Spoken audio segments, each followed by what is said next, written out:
years from now, what will you be doing? Hard to really think about it because most likely you won't be doing whatever it is you want to be doing. That's reality. You don't need to be a burnout in your 30s to realize this. The majority of the world won't get to do what they want to do with their lives, meet a sleazy Puerto Rican man with a mustache, do softcore porn to pay next month's rent, and die from a Romanian STD 17 years later. Parents should tell their kids this more often. I'm gonna be in the NBA when I grow up. Shut up, asshole. Your parents are both 5'8" and white. I've been thinking about this 10 years from now question for, well, damn, 10 years. My old school had a question in the yearbook that all the graduating students answered in their yearbook bio. Where do you see yourself in 10 years? Some tried to be funny, some took it seriously, but no one took into consideration the circumstances they'd be around in that time. Truth is, you have no idea because nobody can predict the future to that level. There's a well-known book titled 1984 about a dystopian future where the government has ultimate control over the people and technology is incredibly advanced. To me, it's funny how people perceive the future to be like in the past because of how wrong they are. At the rate technology was changing in the 80s, they thought that by now we'd be flying from place to place in Toyotas while fighting off Skynet with lasers. The only changes in technology for the past 10 years have been phones lengthening and thinning, and then we added diversified emojis and suddenly that's a big deal too. In 10 years we can have another 9/11 happen, drastically altering the future, or maybe even another Cold War if Putin wants to make Europe his bitch. But most importantly of all, where am I gonna be in 10 years? You've been thinking until now where you see yourself, but you're stupid, so I'll do it for you. I see it as 3 different possibilities, instead of just one scenario where I'm driving in a white Lambo with Emma Watson's head in my lap. I'm at a point in my life where a lot of the choices I make will change my future to a degree that I don't have the responsibility to handle, and I also don't trust myself enough to stick with those choices.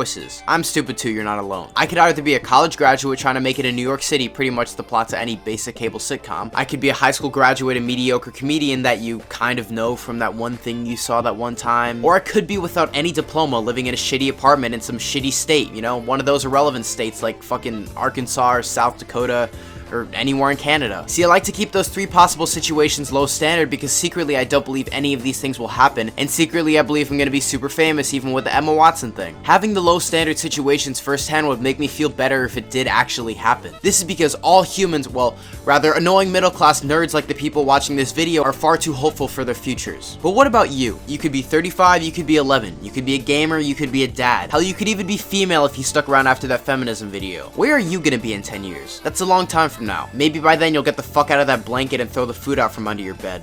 Asshole.